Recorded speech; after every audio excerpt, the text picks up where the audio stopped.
Rise, renew, reconnect. Welcome to From the Ashes, a podcast where every story ignites hope and healing. Shine the fire in the darkest night. The phoenix burns. It's ready for flight. Shadows may come, try to tear you apart, but you're the flame that ignites. All right, welcome back, everyone, to the From the Ashes podcast. I'm your host, Valerie Beck, and today I have my guest, Ryan Hawks.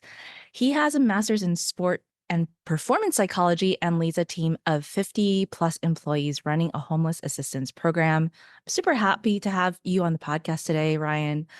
I've learned a little bit about you already. I know that you have had your own podcast called The Hawk's Nest of Peak Performers, that you're a writer of poetry, you're a gamer and fellow Final Fantasy fan. So welcome, Ryan Hawks. Thank you. Thank you. Super glad to be here. Excited to do this. And thank you for the wonderful introduction. Yeah, I'm very excited to dig into just kind of the soup of what you are, actually maybe it might be like a salad of what you are, right? There's a lot of different things going on, and that's what makes these conversations really interesting, is because when I talk to people, I just learn so much about the depth of their lives and just like the various parts of their lives that make them them. So I would like to begin with our typical From the Ashes story. So a From the Ashes story is a story where you found that you had to really question either who you are, what you believe, or just felt like you had to press the reset button on life. Mm-hmm. And how you navigated those challenges. I'll let you have the floor. Thank you. Yeah, it's I do have a story with that. It's a very flashbulb moment in my life. And I think for a while I kind of wondered, like, is this even like aside from this podcast, like, is this really like one of those stories of like coming from it? But I've come to kind of accept that it kind of was. So I'll mention it. And it was a really big memory. And I remember this very vividly still. I was laying in my bed and it was like it was like 4 p.m. right? I wasn't like asleep. I was just laying in bed and I was just completely unmotivated. I didn't know what the heck I was doing with myself, my life. I had like finished my bachelor's degree like a year before and really just like limped into getting that bachelor's degree after taking a leave of absence with one class remaining. I kind of was just done. So I took a leave of absence. I was gone from college doing my undergraduate at San Diego State for a year. I went back, finished that final semester and graduated. And then I was like, okay, now what? I went into it being a psychology major, knowing that I was going to have to get my master's. Like, a bachelor's in psychology is garbage, it's nothing. But I didn't know what I wanted to do with it. I think like some things like got me, like social psychology seemed interesting, but not quite what I wanted to do. And just the fact that I had really like barely made it in and like killed myself working, because I also like put myself through college.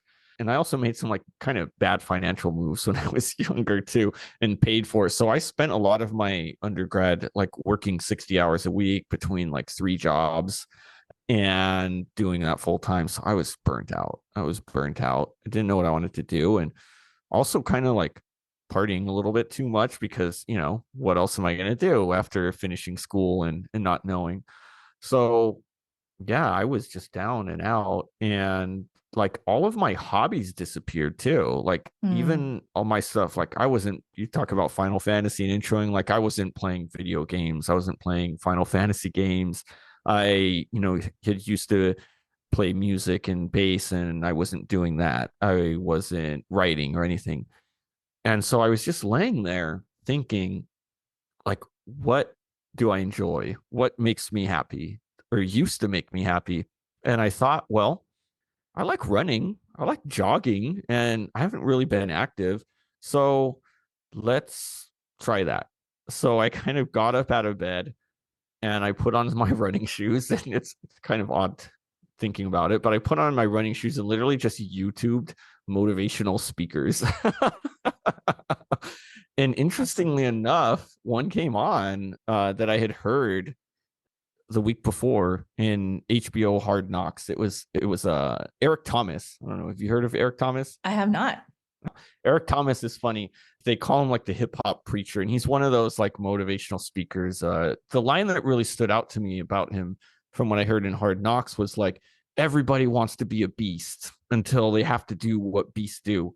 And that was another thing that lit me up, because when I was kind of younger, working like I was, that was my standards. And I used to go around being, I'm a beast. Like, I'm a beast in here. Like, I'm going to come in and I'm going to outwork everybody. And I kind of lost that. So it was really like, I'm starting to run. This motivational speaker comes on, and it was like really like a fog cleared from me. And I was like, I'm back. In a Wow. way. Yeah. Yeah. Okay. So that was how it started. All right. So can I dig into that a little bit? Of course. Yeah. So you mentioned, you had to work through college and you had one class left Yeah. before you could finish, and that's when you dropped it, right? Yeah. Yeah.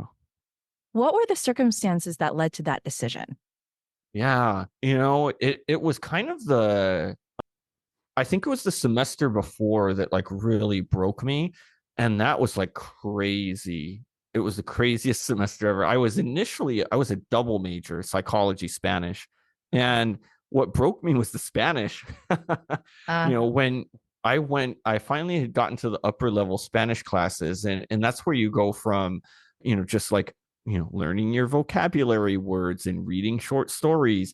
Now I was in a translation studies class where we're translating political speeches, commercials, and we're doing like all of this, like multiple ones between classes. But what really got me was the literature class.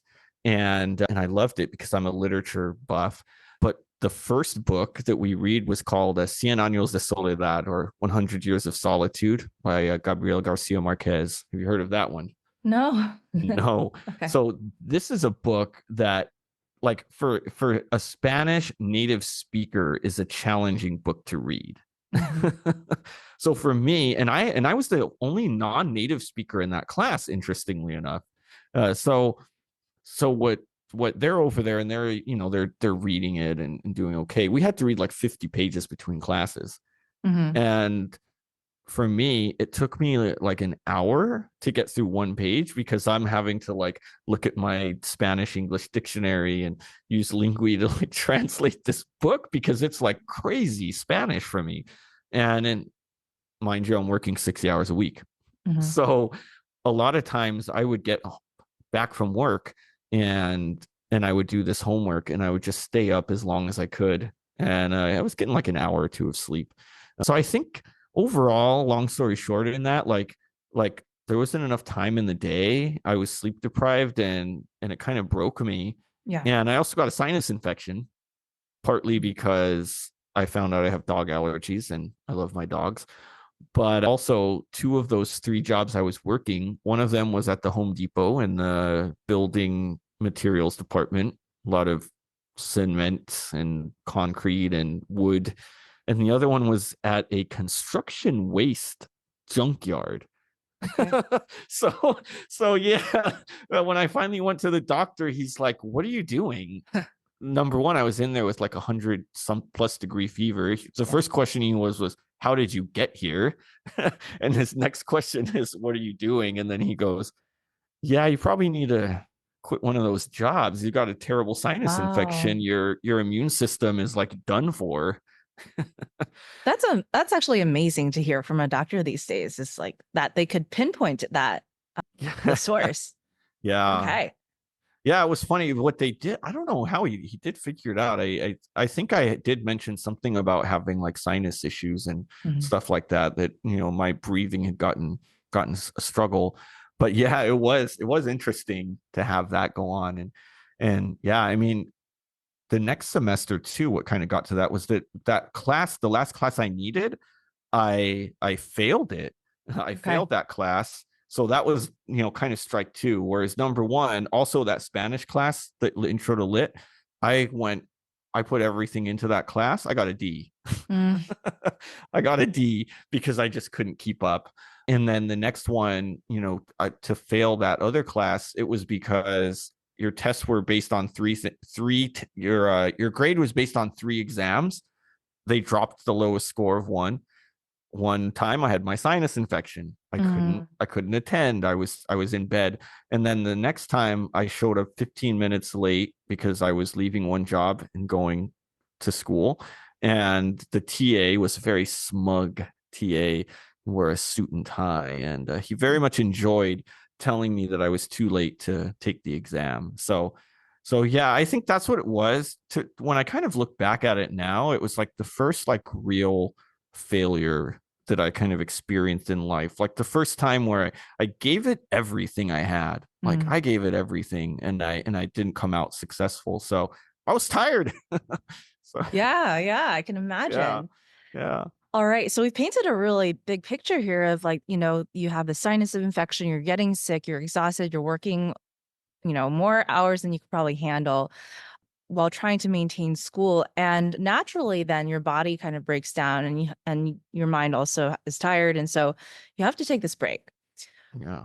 I feel like this ties in really well with what you do and a lot of the messages that you like to put out there. And I want to ask, like, because when these things happen and they pile up one by one, it's almost natural that you start to question your reality. You start to Yeah. question what you know, what you believe, right? Hmm. Did you have anything like that where it's like, what am I doing? Like, and where you started to really see things differently than how you had seen them before? Yeah, definitely. I mean, I think the image that we were sold, my generation of being like a millennial, talked a little bit about this, is like hard work pays off, go to college and you'll do fine. And to see that it didn't, because even though I was working as much as I was, and I was a little bit in debt because, just going out on my own early, but I was working all of these jobs that were like super low paying and not getting anywhere. I was like a hamster on a wheel for years and years and years. And yeah, I was tired. I questioned it all. Like, what is this all for? What is this for? I like barely got this bachelor's and now what? And now you're telling me that I have to put in another, I don't even know what I'm going to do for this master's degree. I don't know what college is going to take me because I had like real world work experience, but I had zero psychology experience. And, even if I do make it in, like, am I even going to be able to focus on the schooling? Is this ever going to pay off? Is there ever a light at the end of this tunnel? So, yeah, there was huge questions on that. Yeah. So I have to ask, since you ended up putting on the hip hop preacher, what did you learn in that moment? Like, what did you realize? Yeah, it was interesting because in that moment, it was kind of like it just reminded me in a way that like there was hope. And I think it was his message too, because he was someone who did kind of come from that. I mean, he talked about like he used to like eat out of trash cans for his food and like sleep in abandoned buildings. And it kind of reminded me like, okay, it's possible still. Like this guy did it. Like this guy did it, so you can do it too. So, let's stop complaining and let's stop playing the victim and, comparing yourself to other people who, maybe did have different circumstances or chose different paths in life that, were quicker results. And let's get back to work and let's get back to your passions and let's start fostering what you do enjoy, and remember that you did once believe that it was possible to pursue what you were passionate about and survive, not just survive but thrive, really. So that's kind of where I was. Yeah. So in your bio, you talk about mental toughness. So I'll give you a little bit of background, a funny story, actually. Hmm. I did an internship in San Francisco when I was in college. I was also a psychology major, psychological services. Hmm. I ended up at a church called the Glide for my internship, and I was told, basically assigned to a charter school on Treasure Island, working with former gang members to develop a mental toughness program. Hmm. And at the time, it was just really interesting that I was assigned to this, right? Because mental toughness, a lot of people don't really know what that entails. Yeah. And you would think like gang members have mental toughness, they don't need a program on it. But then, what I realized is that it's not like the tough mentality per se that we're trying to build here. It's actually more of a resilience that comes from within. So I want Yeah. to hear your take on mental toughness and what it takes to be mentally tough.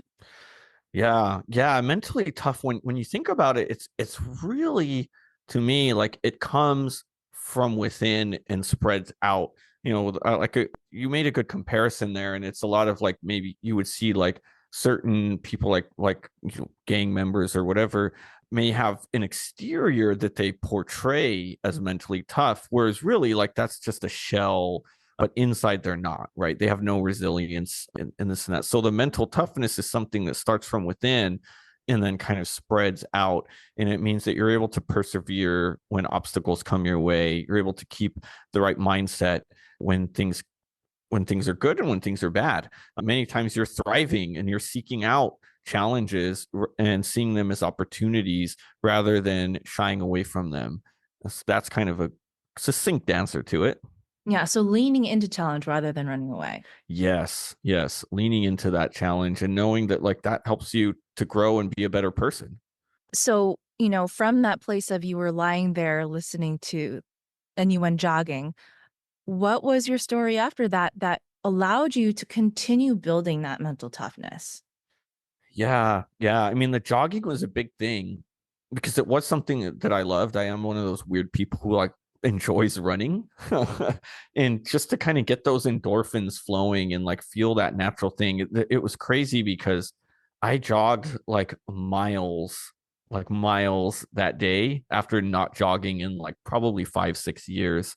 And then I remember my wife was at work and then I went to pick her up and I was just like jazzed. Like she asked, she's like, are you like high or something? Like, what is wrong with you? And I'm like, no, I just jogged. Like, I'm like so pumped right now. Like, I'm motivated to really like get out there and start thinking about what I want to do again. And so the next thing was like thinking about again, what else am I passionate about? And one of the passions that did stick with me because was football, NFL. That was like the last passion that I, at least kind of had. I really followed football. It's very, very easy to do. So one of my friends was going through some stuff himself. And so we said, oh, well, let's start a podcast. And in fact, it's how I got this microphone. Nice. He actually bought him. He bought the mics, and then I ended up with them for whatever reason. Uh, that's another story.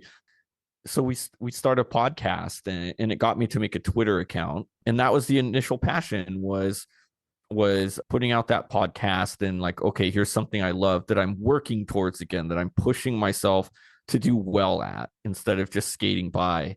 Because Mhm. what had happened over the years too, like I went from being that beast who was going to give my all to work to like the bare minimum. Like I'm just going to show up and I'm going to get my job done and I'm going to go home because I just don't care enough anymore. So that was that. And then it really moved quickly beyond the podcast, which I actually only made a few episodes with. But I had gotten recruited to a few sports writing websites. And I mean, that just really reignited me because now my biggest passion really has always been writing and finding ways to write. And so that was it. That was a new thing of like, okay, I've written, some poetry here and there's some fiction here and there, but I've never written like sports articles. And I quickly kind of pushed myself into let's figure this out now. Let's kind of go from there and see where this sports writing is, and not even thinking about doing it as a career to make money, but just like let's use this to like wake me up, like Mhm. to do something that I love doing. I'm not even thinking about the money because I'm used to being broke. So I don't really care if I make money from it, but I just want to be really good at it. I just want to write great articles that give unique perspectives. And eventually I did want, I was writing to like get views because that's kind of validation that you're doing well. But yeah, I mean that was kind of step two was like let's move into writing and get that passion from there. Yeah. So how did you go from that to running a homeless assistance program? Yeah. Right. Now that's another fun story. So kind of there's an in between there, and that's Okay. where grad school starts. And I was still, before that, I was still tutoring at Southwestern Community College. And so now I'm kind of talking to people, I'm tutoring kids, and sometimes not kids, they're adults, but by that time I'm like, what, 27, and they're like 20. So I'm getting a little bit too old to be doing that job. But anyway, one of the students I was tutoring had kind of mentioned to me, like, oh, we're getting to know each other, and he's like, oh, have you ever looked into sports psychology? I was like, what the hell is sports psychology? And he tells me, he's like, it's this field of psychology where they focus on that. You seem like you love video games, you love NFL, you would probably be pretty good at it. So yeah, I looked into it, looked into what colleges were out there, and probably within like a week or two was like enrolled in like the college that I was going to do my master's in. So that was that. And then from there, one semester in, I'm like, okay, it's also like time for me to get a full-time job. Mhm. Like set income, like no more, I cannot do however many more years of 3 jobs, 60 hours, crazy schedules, going through grad school. Like this is just not going to work. Mhm. So I basically just applied to like how many jobs a day, and to get into this program I'm in now, like I legit didn't even know what I was going to do the first day, because I interviewed with them for one position. That position was like a scheduler, and then they're like, okay, we actually think you'd be good at case manager, let's interview you for that. And then they're like, okay, maybe not case manager, how about you just be a program assistant for family services? And I'm like, I don't know what the hell that is, but sure, give it to me. Okay. So I legit showed up day one. I had no idea what I was going to be doing. I just knew I had a full-time job for the first time in my life. But kind of building on that, it was something that was weird, because my first my first 6 months in that position, I did not enjoy it. Mhm. It was my first time like in an office setting, wearing a tie, and I was a metalhead who still wore band shirts at all of my jobs before that. Just throw a collar shirt on, and I'm still showing it. So different atmosphere. I definitely had some snafus early on, but what got me was my work ethic. I that was back, but I hated it. I hated it, but it was humbling because it was an entry level position, and I did go from being like I was like a supervisor for a tutor. I was like interviewing, hiring, running trainings, and now I'm like at the bottom, and like I'm trying to like get people to like help me and like do stuff, and they just look at me like, why is this guy talking to me? Like, who is this person? So I hated it at first, until I went into case management, when I got promoted to doing that and doing case managing for the homeless population. Now I loved it, because I'm starting to implement not only some of the tutoring skills that I had gotten, but I'm also able to start implementing a few of the things I'm learning in grad school, because case management is really similar to counseling. It's similar to performance enhancement consulting, where you're looking at their lives and helping them be better versions of themselves. Yeah. Yeah, for sure. It's a really good position to make a really huge difference, I think. So, what are the most rewarding aspects of your job? Yeah, I mean, it's a lot. I think it's been a journey through. I mean, definitely when I was doing case management was probably some of the most rewarding parts of it. I've really loved the one-on-one case management, because you're really working with someone, and on my end, they're coming in a lot of times in crisis. And they have kids. My population is all those on public assistance. So, they're coming in crisis, and they're down on their luck. And to help them kind of get through a lot of their barriers that caused their homelessness, and to be able to be a resource for them, and see them kind of grow and get into the point where they are in housing and they're stable. That there's nothing like that. There's nothing like seeing that, and seeing them on their journey, each family. So that's huge. I mean, and if you really dig deep in it, it's like the barriers are more than you would think. A lot Mhm. you think sometimes it's like, oh, they're lazy or they're this and that. Sometimes it's they just had a bad luck and no resources. And sometimes it's the randomest things. One of my favorite clients that I had, like I had to get real with her. It turned out that she was having housing barriers and employment instability because of her personality. She was stubborn. She Mhm. came in, she was one of my first clients that I got on my caseload. And all she needed was help with rent and deposit, getting into a place. She was going to rent a room. She had just gotten a good job as a dental hygienist. And about a month later, she comes back. And when I first saw her, she's very well put together. Very, very, all made up. Mhm. Nails done and everything. And then the next time, she comes in again, almost unrecognizable because she was now in a shelter. And I said, "What happened? You're on your way." And she's like, "Oh, I had to quit that job I was at because they were just it was like high school and they were being really mean to me and not letting me do this and that." I was like, "Oh, well, that's unfortunate. Hopefully you can find a new one." And but what about your place you're living in? She's like, "Oh, the same thing. They were like getting mad at me because they wanted me to be home by a certain hour because I was waking them up and this and that." And basically, I had to kind of get to the point with her where I was like, "Look, maybe it's you. Like Mm. maybe sometimes you need to compromise because I'm gonna help you out now. Luckily you didn't utilize all your assistance, but sometimes you just got to deal with people you don't like at jobs, and when you don't have your own place, you got to abide by other people's rules. And maybe sometimes there's certain things." And throughout that, I had gained her trust enough to figure out that her personality came from a lot of trauma, and we were able to work through that. But that's memorable, and I love doing it. So being a resource and trying to also like get the stigma of social work away because Mhm. there's two myths about it that I tell people. The first one is they're understaffed. That's true. The other myth is that they don't care. That's a myth. I mean, everybody doing this job, like we ain't in it for the money. It ain't great money and we're way overworked. So, they do care. It's just sometimes hard to show that. Yeah. And absolutely, because I think there's such demand too and such need for it. And Mm, we're not meeting that need. And I really like that story that you told because it can be so close to you can see yourself in other people's mhm. suffering Yeah. and like how that could have easily been you, and Oh, yeah.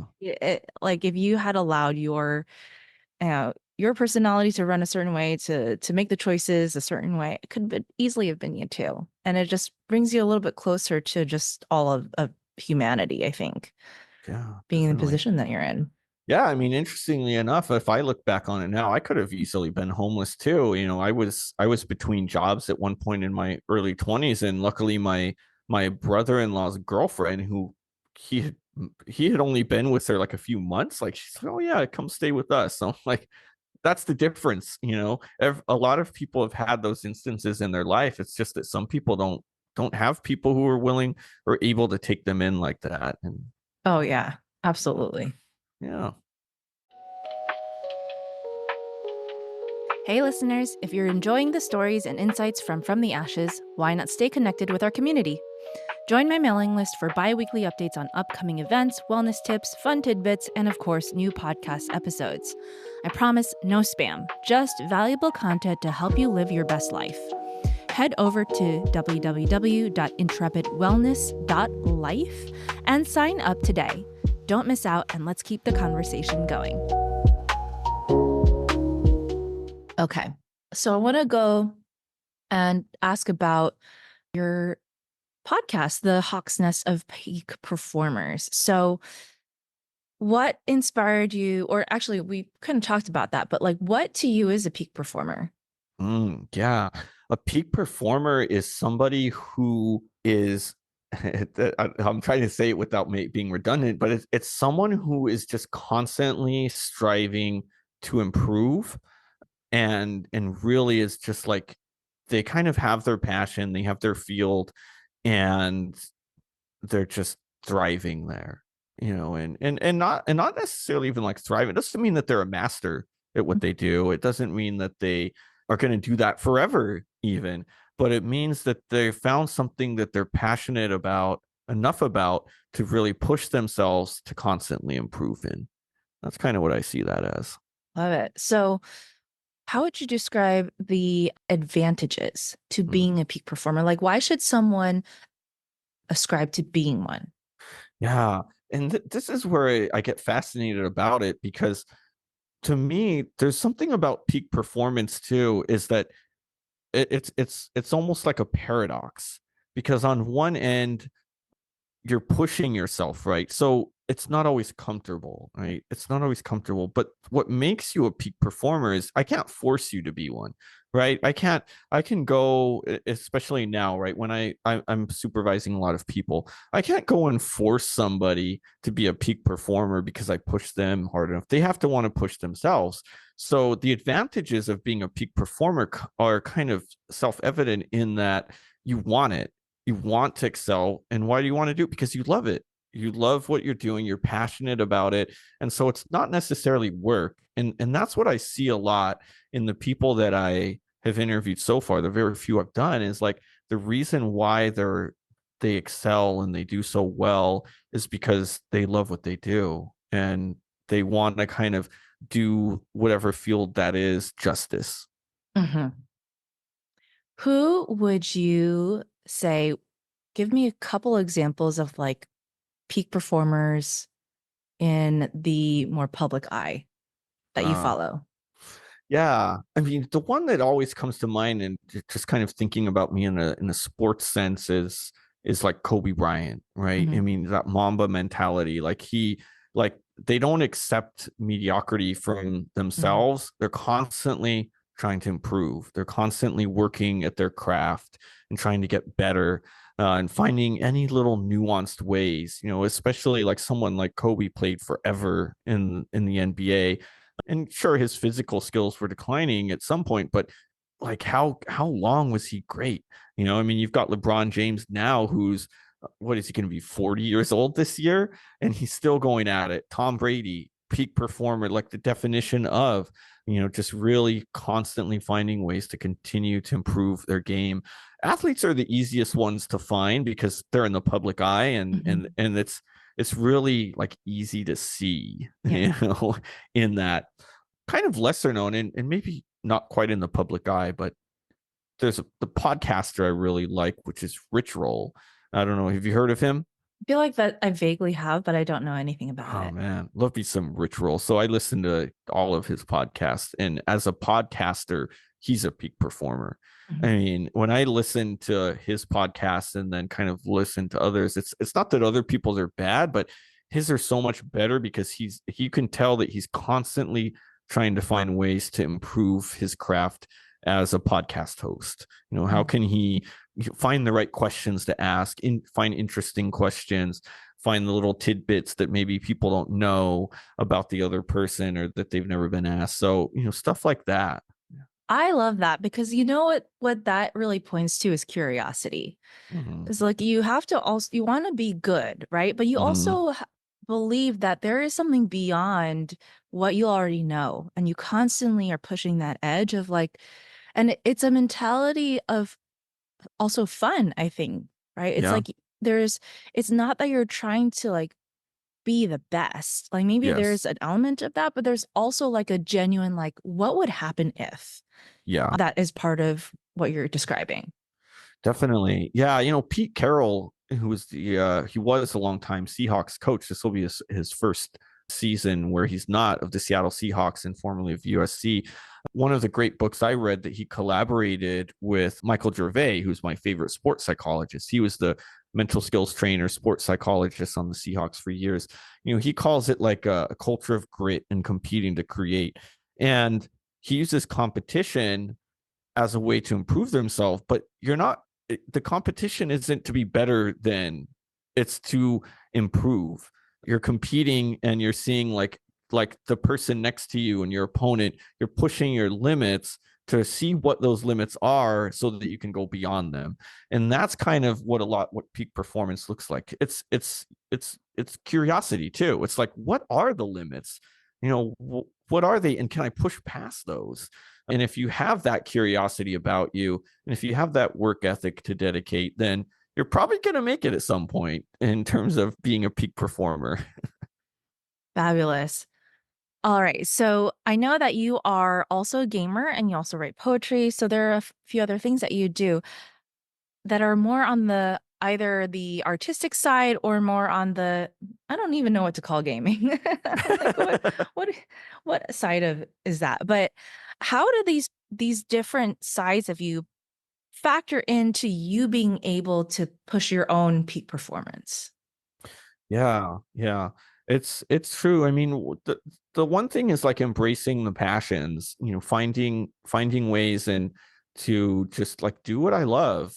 Gaming is an interesting one for me because you know there is a part of me who's like, what, and that's kind of, I think, like maybe some other issues of like workaholism maybe, but it's like, what is gaming doing for me? Like it at some point it is just kind of like a even less than a hobby, but like a leisure activity, like kind of unwinding.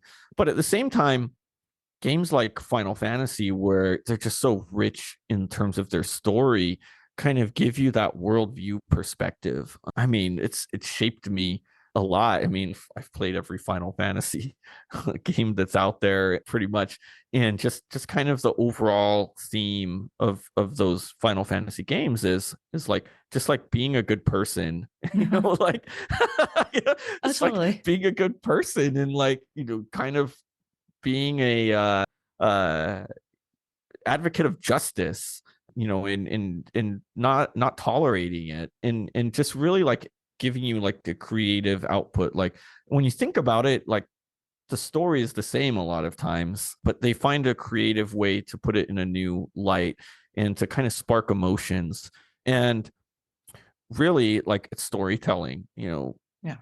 because that's part of peak performance too. And on my end, where I'm kind of still figuring all of this out, like where I fit in with life is like, you know, if you want to do things at a macro scale where I'm trying to get and like inspire change and inspire peak performance at a macro scale, like I need to get people to listen and people interested. So, storytelling is something that it's a skill I'm trying to develop. And I think video games can help you do that with that storytelling. I agree. I think about this a lot because, I think a lot of people who don't play games don't understand that it is another medium and it's actually a very rich medium because, in a book, you're directed by the writer's direction. That's Yeah. all. In a Hmm. video game, you actually have choice, and it's almost like you have a hand in a story that is about to unfold. And ultimately, yes, the developers are creating that arc, but Hmm. they're trying to convey a message, and you get to play, you have a choice in how that message is played out. And you also kind of get to be in there along with the characters in the story, which I really like. And since you really love Final Fantasy 7, and so do I, we can also talk a little bit about just how, the ways of thinking and the values that are in that story. So just to give people a little bit of context, Final Fantasy is a Japanese role-playing game.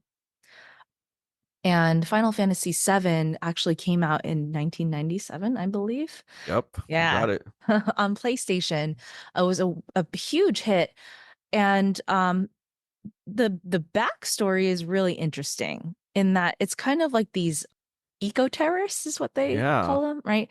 Who are doing like running a mission to try to take on this huge corporate conglomerate that like who's running the energy on the planet.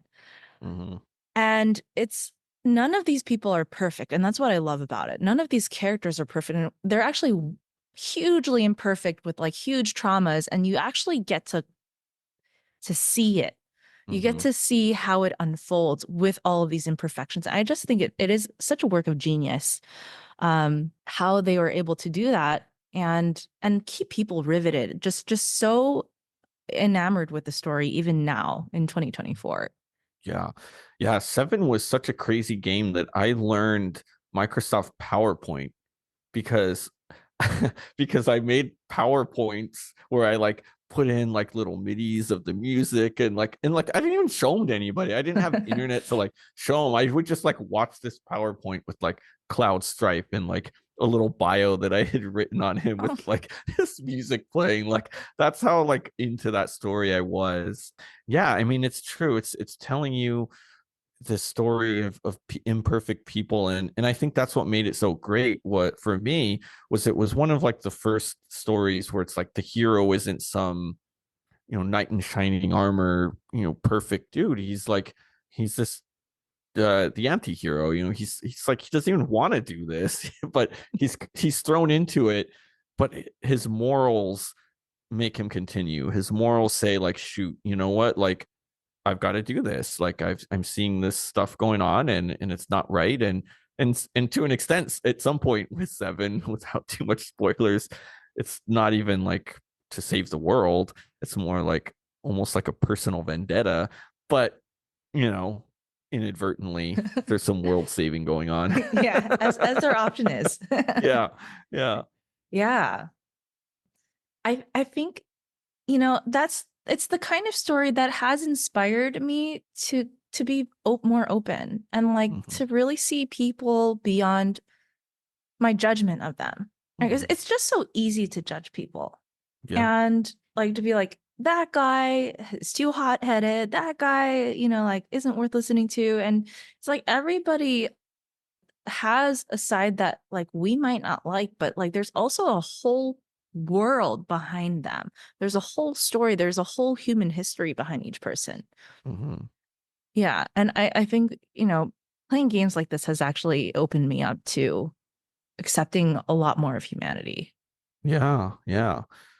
Question on you, and you kind of were trying to figure out gaming, what to call it.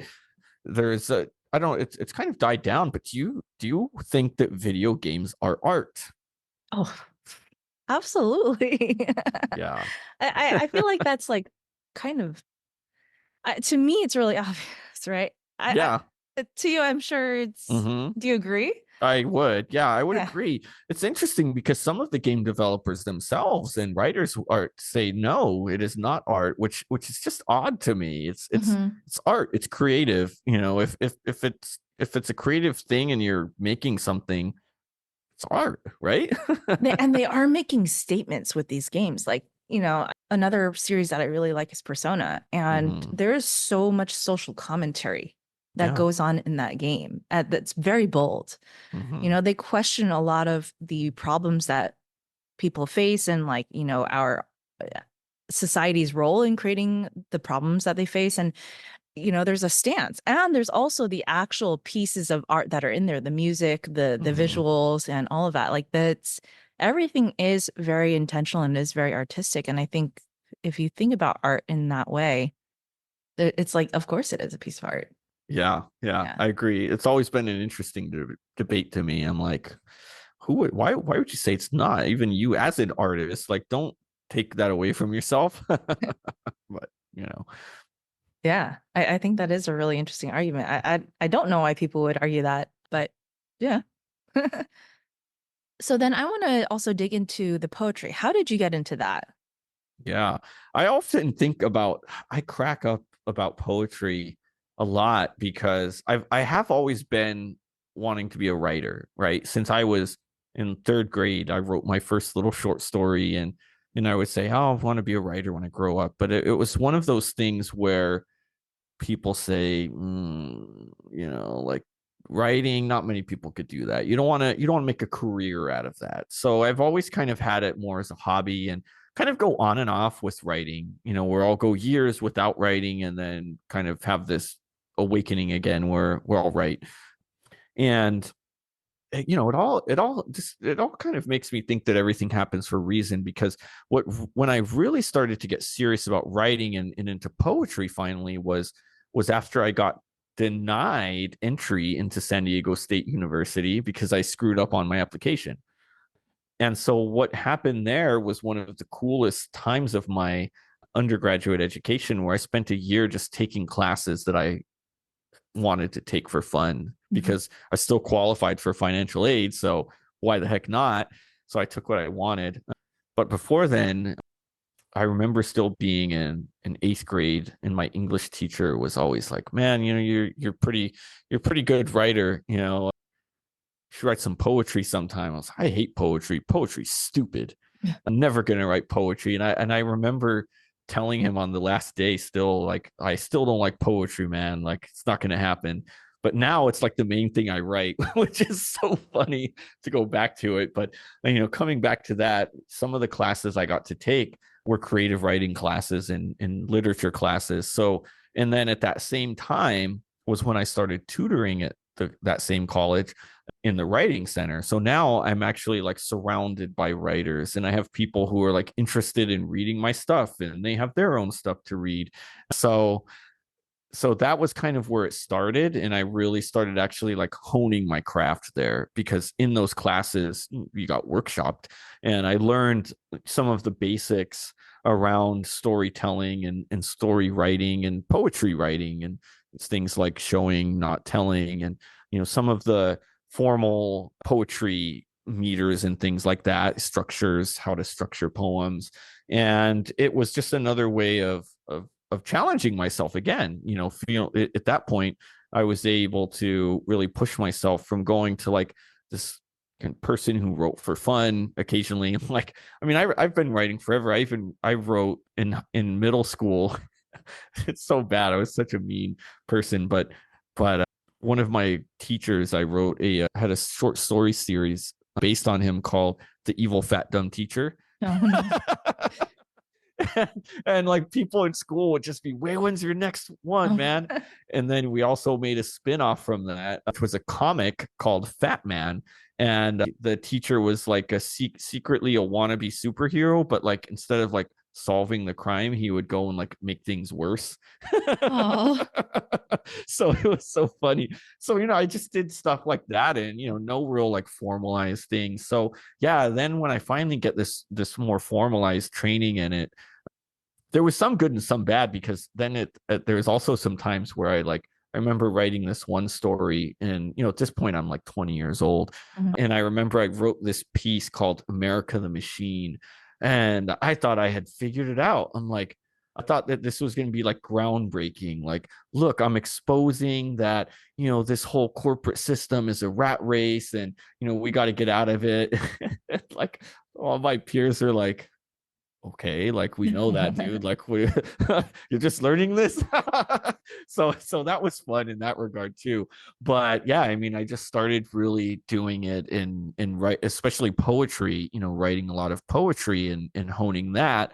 And then eventually that kind of fell off the wagon too, before the whole reawakening of my From the Ashes story. I did that for a few years there, and then yeah, that fell off. I had no energy Mhm. or passion for it. Yeah. What I hear also from that story is that, well, you saw writing as a way to make change, right? I think you Hmm. you seem to have this knack for storytelling that has been there for you for a long time, since childhood, huh? Yeah, it really is. I did notice that I've always been a good storyteller naturally. I'm that guy at parties where, people gather around me, to listen, and I'll kind of gain that attention. And it's a blessing and a curse. And sometimes I'll notice too, like, okay, time, you ain't gotta always have something to say here. I don't want to be that guy who always one-ups you with the story. But yeah, I do. I have that natural knack for it. Yeah, and I think I also, what's present to me is like that you really do want to make a change. And I think you said this over and over again, is that you want to Yeah. make this change on a macro level. Yeah. I think, even though people don't, they're like, oh yeah, like we already knew that America's this whole thing and blah, blah. The thing is, like, the difference is that you care. Mhm. And a lot of the time, like, yes, we have this kind of awareness that we are being exploited, but we Mhm. accept it because it somewhat benefits us, right? Yeah. But it takes another level of integrity, I think, also just to be like, I don't really want to play in that system because it doesn't really sit well with my values. Yeah. Like, what role do values play in, your everyday decision making and like what you do in life? Yeah. I think my overall value that guides everything is authenticity. I mean, just authenticity is huge. And when I say that, it's like I want to be the same person everywhere. Mm, And I've talked about even at work, it's especially can be a struggle for me in my job now where I'm kind of at this management level, and sometimes I'm expected to be someone I'm not, and I'm unwilling to compromise on that. yeah. I'm gonna be that same person. And that was part of that whole thing was I think when I had lost some of that passion, I had felt like I was being forced to like assimilate and conform to society, or else not, because I hadn't conformed, and look where I was. So yeah, authenticity is just the top value of like being who you are and being able to show that to others, and it helps them to be themselves too. And also seeing how like being yourself like makes you happy.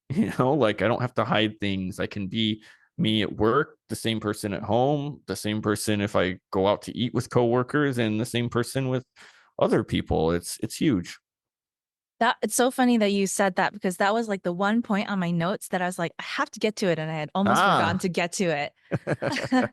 I remember because listening to your podcast, you actually ask your guests about what it means to be authentic to them. And sometimes it catches them a little bit by surprise, right?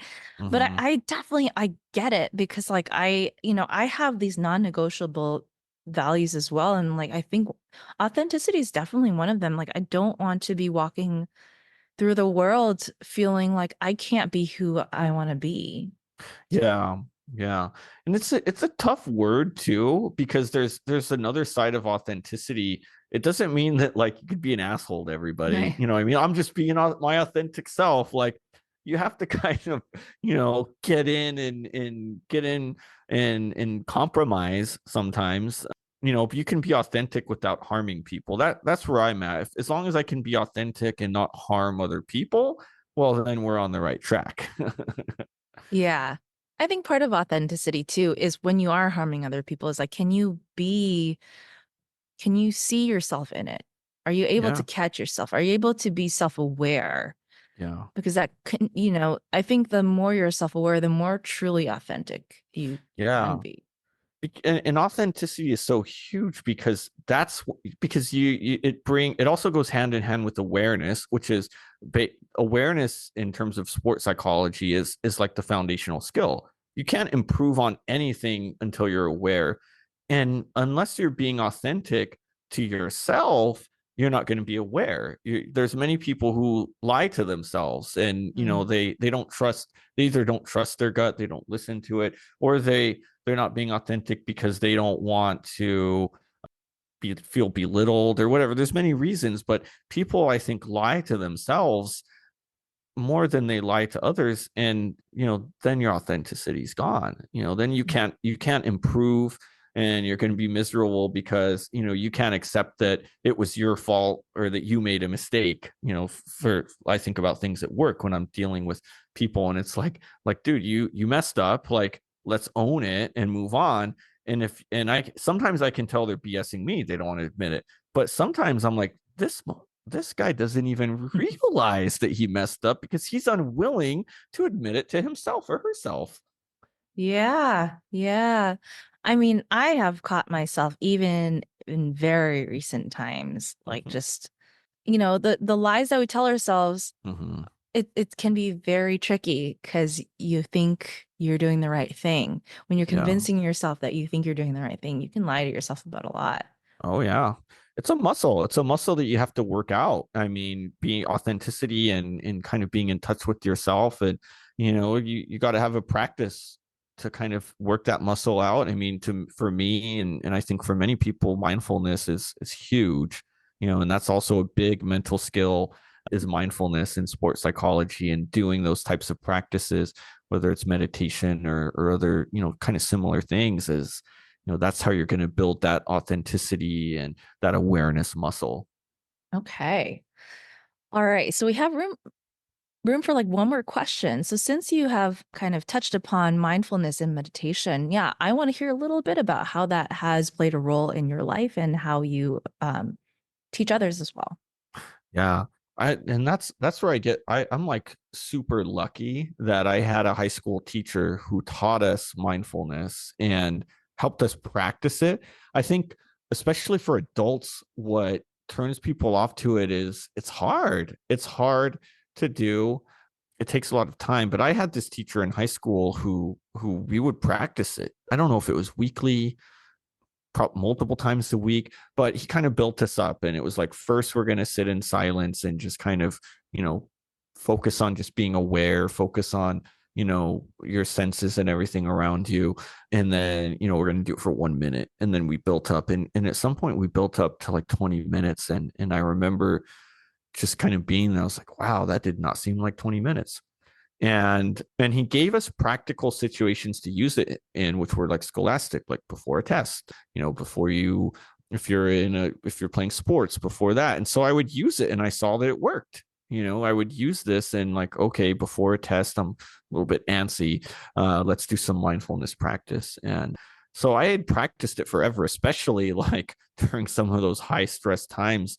I mean, I remember multiple times of like being so overwhelmed, one's like getting to work and like wondering, like hoping that I have enough gas to make it home and not Mm. running out of gas. So I was just, okay, have a few minutes.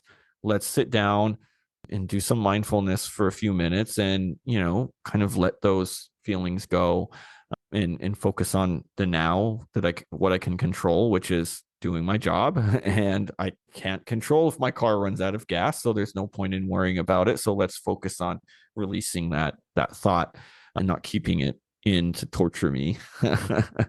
So yeah, I've always done it or try to teach it to as many people that'll listen as a kind of a supervisor leader and showing people the value of that. Yeah. Amazing. All right. So to wrap it up, let the world know, what is your next big step? Yeah, I've got a lot going on right now. I'm almost ready to kind of not relaunch the podcast, but overall like just launch Hawk's Nest Peak Performers. Hawk's Nest Peak Performance is the overall company name that I'm kind of getting out there. There's going to be the podcast will return. There's also just going to be kind of solo videos pretty soon on YouTube where I give some information on what these mental skills are that I hinted on, like what they are, like how to use them in everyday life, in sport, in gaming, and work, what they are, how to use them, how to improve them. And then I'm also going to have a Pokemon channel, and kind of the reason for that is because it's a hobby, and I'm also going to kind of show how I use those mental skills in Pokemon trading card. Very interesting. So there's that. Yeah. And then my passion project that I'll never end on that is also I'm finishing my first book. I don't have a deal or anything for it, so it's not, but I know it's going to get out there. So it's a book that it's going to combine poetry, prose, and like stories throughout my life of how I've got there. In fact, it's actually going to start with the story I told here. It's Okay. actually starting with that. It's really a flashbulb watershed moment in my life. So that I'm hoping I get out soon as well. And it's going to be a different format of like kind of visual and poems and narrations and stuff like that. So that's kind of in general. Yeah. I mean, I'm a very eclectic person. If you want to follow me in my craziness on Twitter, you can find me at Ryan the Rye Bread. Fantastic. I'll put that link in the show notes so that we can get it. Thank you. All right. It's been a really interesting conversation, Ryan. Thank you so much for being here. Really enjoyed it. Yeah, glad to be here. I'll glad to come back anytime as well. Awesome. Thanks. All right.